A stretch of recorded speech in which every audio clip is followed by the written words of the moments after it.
Hello everybody, this is Steven Dutzman. I am the editor-in-chief of EngageFamilyGaming.com. I am also the host of Engage, a family gaming podcast, and also the host of what you're watching right now, and that is the EFG Evening News Update. This is Friday, June 10th, and this is our pre-E3 2016 Spectacular. I even got dressed up, wore a nice little collared shirt for everybody.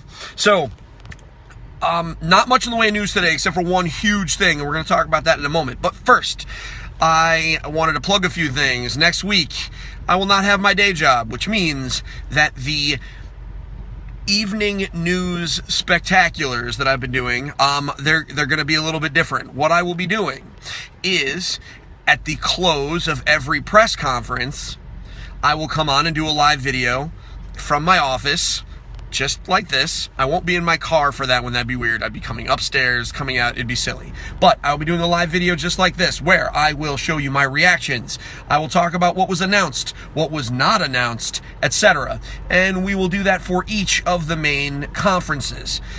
They will also be posted to YouTube. You can go there, just search Engage Family Gaming on YouTube.com, and you will find us, and you'll be able to find any of our videos. They'll be labeled up, just, Electronic Arts, Bethesda, etc. It is worth noting that some of these conferences do involve non-family friendly games. I will be talking about them anyway, just for sake of talking about everything. However, I will be sure to say every game that I talk about, I will say whether or not it is family friendly. You will know. So, the news today. A high-ranking PlayStation official came forward and confirmed officially that Sony is in the middle of producing a PS4K or PS4.5, basically a stepped-up version of their hardware. They did confirm, however, that it will not be at E3 this year, which runs counter to a lot of assumptions. I'm sure podcasts all over the place that do predictions will, lots of people will lose those predictions because apparently Sony's not bringing them there. The confirmation that they gave is that this is going to be it's going to be more expensive than the current price point, which right now is $399.99, and that it is designed to be attracted to the high-end hardcore consumer who also may have a 4K TV, because the big push is that it will have 4K support. My guess is that it will be called the PS4K.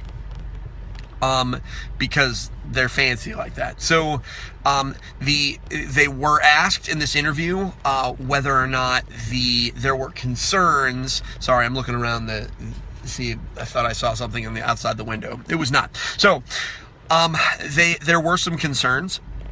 The biggest one is whether or not this would fracture the player base, right? There are 40 million people who own PlayStation 4s right now who will be playing games.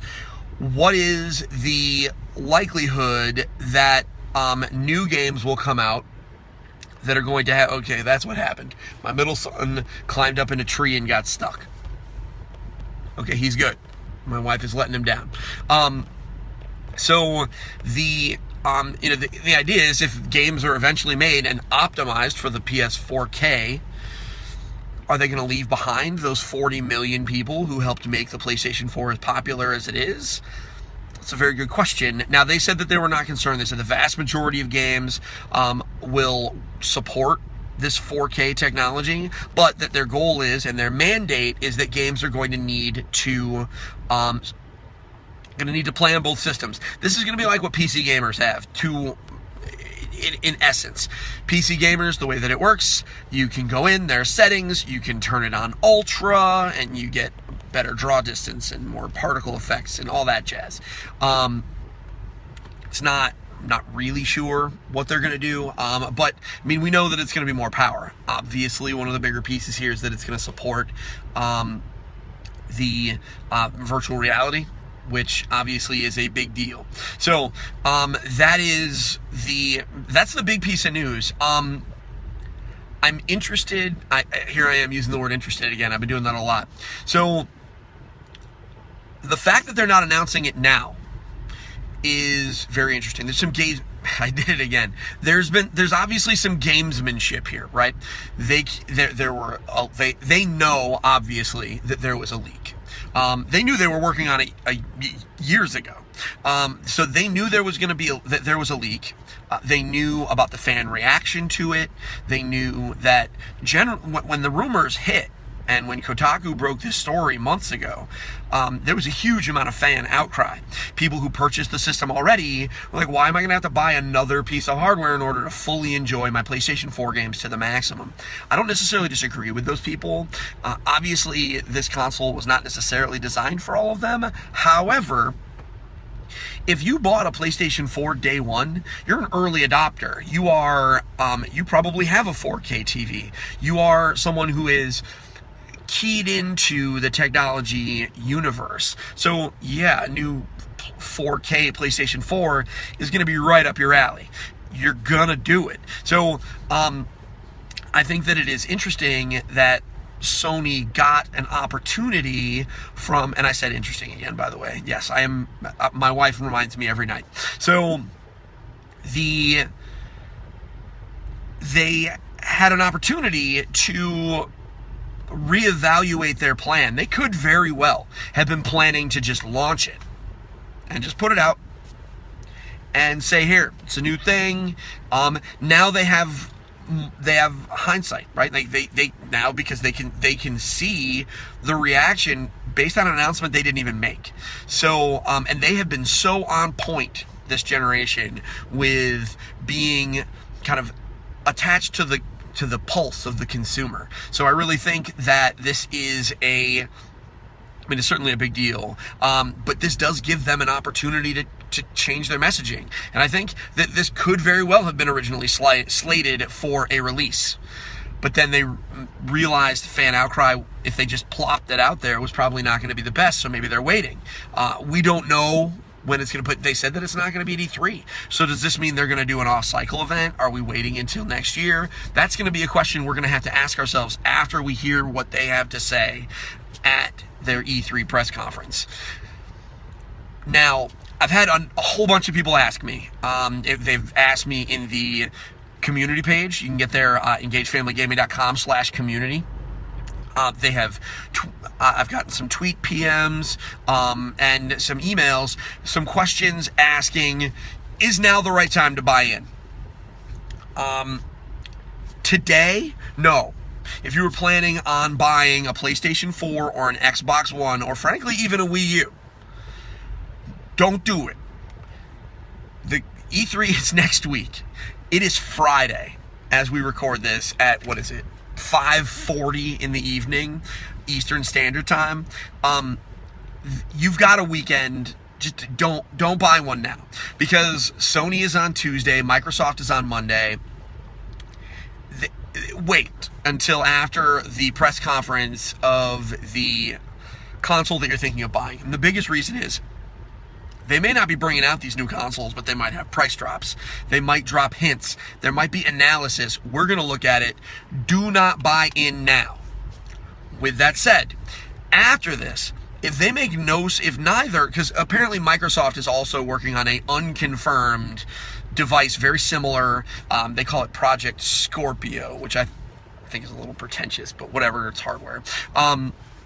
So Project Scorpio is a thing, assuming it is. If neither of them are really meaningfully announced at the press conferences, depending on what else is said, I think it may actually be okay to resume your plans to purchase a PlayStation 4 and Xbox One, especially if you don't own one of them at all.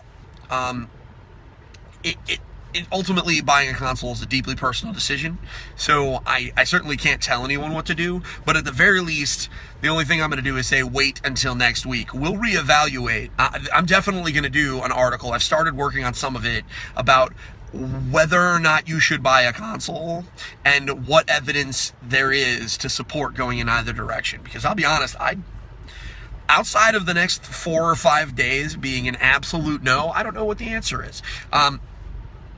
I really think, and this is a shout out to my producer, Jonathan Tomlinson. He actually asked this question in the Facebook group. John, I know he owns an Xbox One, he owns a PlayStation 4, and he's been entertaining the possibility of purchasing an Xbox One. He's just been waiting for the right deal. If you aren't enthusiastic enough to buy an Xbox One right now, I don't know that buying a more expensive one just because it has 4K or, is really going to be enough, right? Like, if you want an Xbox because you want to play those games, I don't know that waiting to spend a little bit more money to buy a fancier version of it is going to be that much better. I mean, do you need... it depends on what your end goal is. I guess that's going to be a piece of it too, right? If eventually your plan is you want to have the best of the best and you're going to have both consoles, you're just waiting, then yeah, you got to wait. But if you are fine where you are, just buy it when you can get it cheap. I mean, there are going to be sales. They might announce price drops. Who knows? What am I going to do? And anybody who listens to Game with Moms knows that I do not have a PlayStation 4 right now. Anytime I review a PlayStation 4 game, I have to borrow it from somebody or I have to go to someone's house. I am waiting to see, but it is very likely that I will not get the PS4K unless it's coming out sooner, because I just can't afford to wait. Obviously, I have work to do. So that is my predictions. Or not my predictions, that's my commentary on this console. We're going to find out more on Monday and Tuesday, no matter what. They may not be bringing the PS4K or whatever it's going to be called. I would be shocked if they don't bring it up. So, and depending on what they say, we're going to have to piece all that together and make decisions on what we think that means. And we'll reconvene in the EFG post show next week. So, I've talked about E3 a lot, and so what I thought I would do after I went over the news is I actually went and got a nice little schedule here. You can't read it because it's backwards, but I went and got all of the major press events. So here's what I wanted to do. I wanted to kind of run down some of them, and what I want to do is make a prediction. I'm going to make one prediction per one family-oriented prediction per convention. Or not convention, per press event.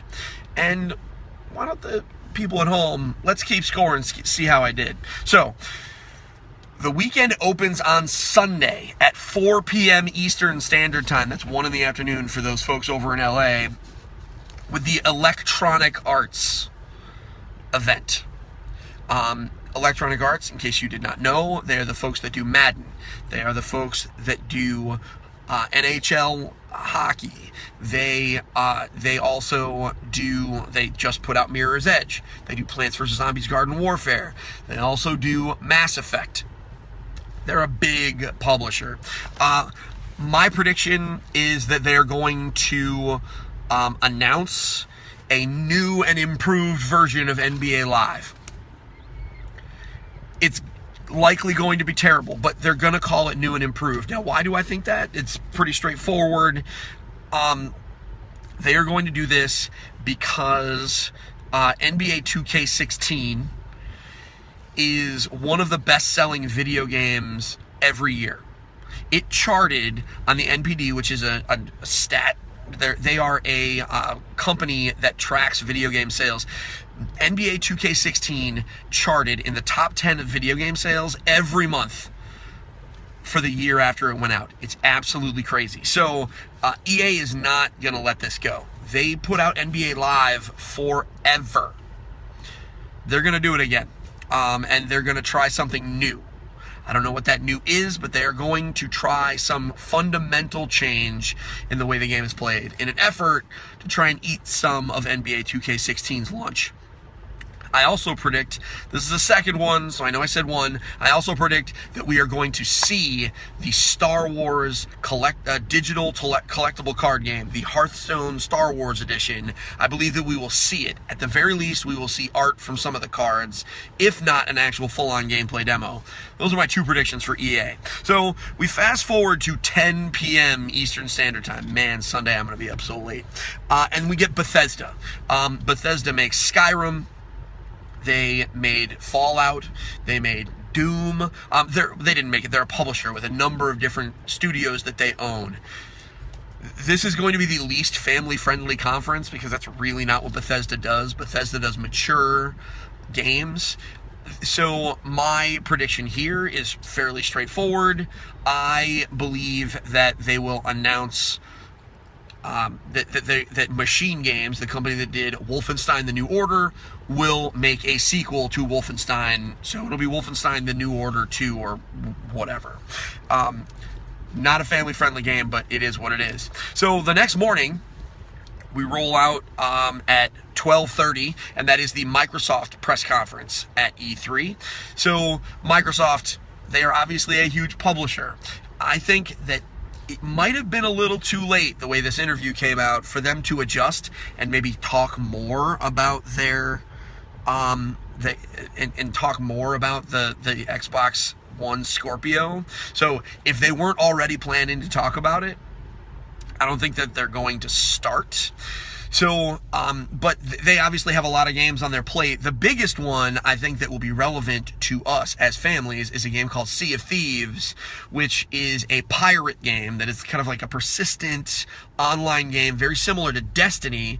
However, it's being developed by a company called Rare, who has a very long pedigree of making charming and whimsical family-friendly games, things like Donkey Kong Country. There was a Rare Replay just came out last year, tons of games on that, so that is a possibility. My official prediction is that they're going to talk about Battletoads. They have been hinting at it. It's crazy. We're going to see a Battletoads game. It could be I don't know. It could just be a side-scrolling, hand-drawn platformer. I don't know. But we're going to see Battletoads. So that is my prediction for Microsoft.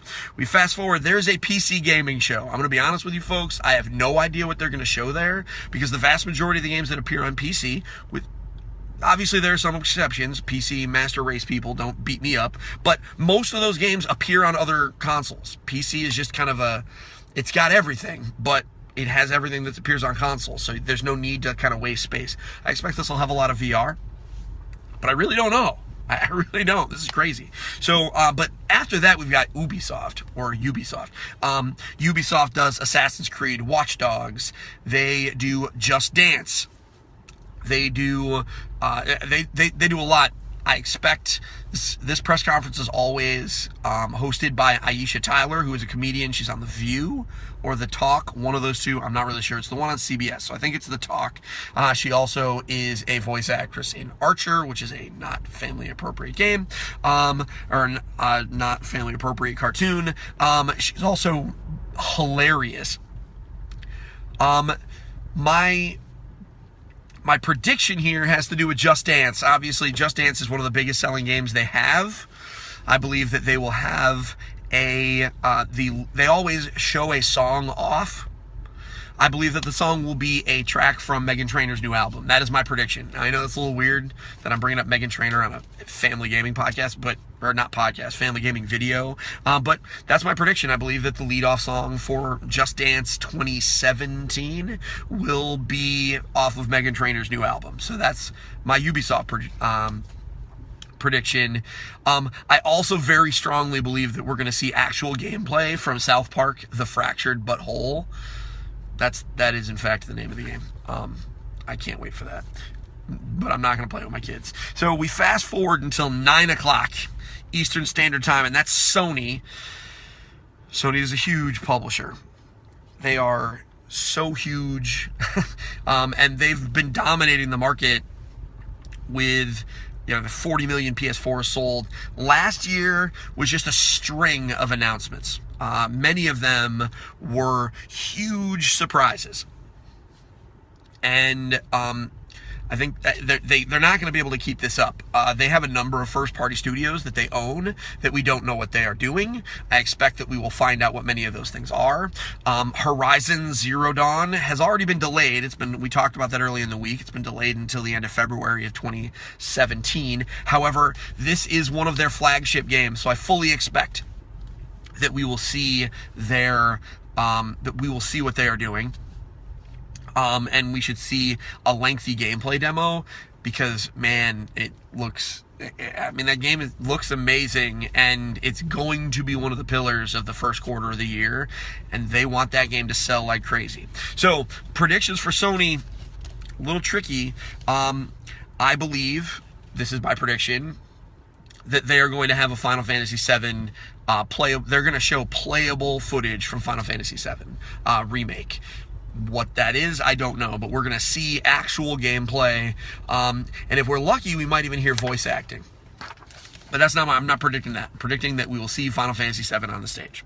So that is the end of day 2, which kind of completes the major press conferences.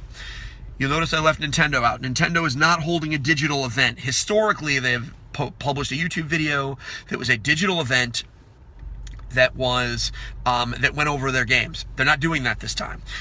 So what Nintendo is doing instead is they're having 2 editions of the Treehouse Live. Number 1 is on Tuesday it's 9 a.m. Pacific, so that would be noon for us here on the East Coast. And the next day it is at 1.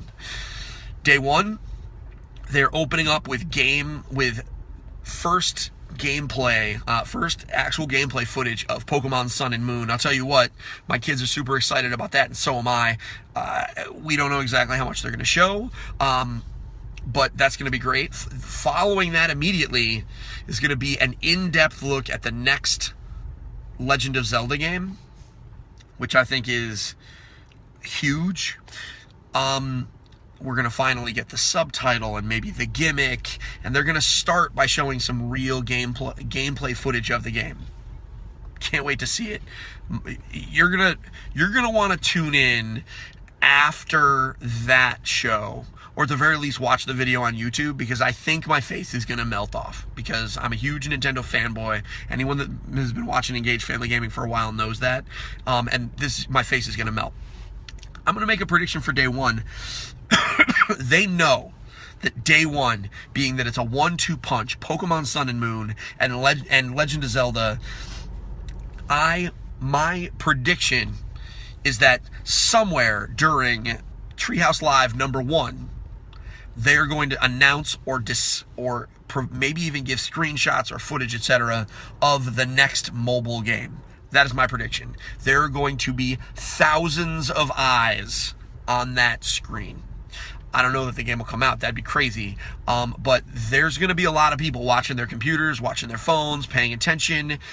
This would be a huge pop, a huge surprise, and really wouldn't cost them that much because they're already doing these live videos.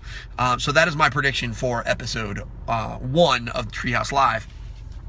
Now, Square Enix does have a whole day where they're just streaming everything on Twitch, which is absolutely crazy. But it's all pretty much scheduled. With that said, they do have 1 hour, which is from, on ours, it's 5:30 to 6:30 Eastern Standard Time. That's their trailer hour, where they're just going to show all the trailers for all their games. I would suspect that Square Enix will show us a game that has yet to be announced, if for nothing else, because that's when you make announcements like that. Just sneak them in there in a sizzle reel. We'll learn stuff. The next day, we have Nintendo Treehouse Live number 2. This is going to be more about games that are coming out this year, as opposed to kind of projecting. It's going to have a Q&A for Pokemon Go, which I expect to happen, which is going to be interesting. I'm going to be talking a lot about Pokemon Go after that one, because we're going to finally know kind of how the game works. What's the gameplay loop? And it's a Q&A, so I'm sure someone is going to ask, where are the Pokemon going to be? We'll figure that out. And then they're going to talk about Tokyo Mirage Sessions, Sharp FE. They're going to talk about Monster Hunter Generations. They're going to talk about some Dragon Quest games. I have 2 predictions for this one. First, I believe that they are going to give us a firm, official release date for Pokemon Go.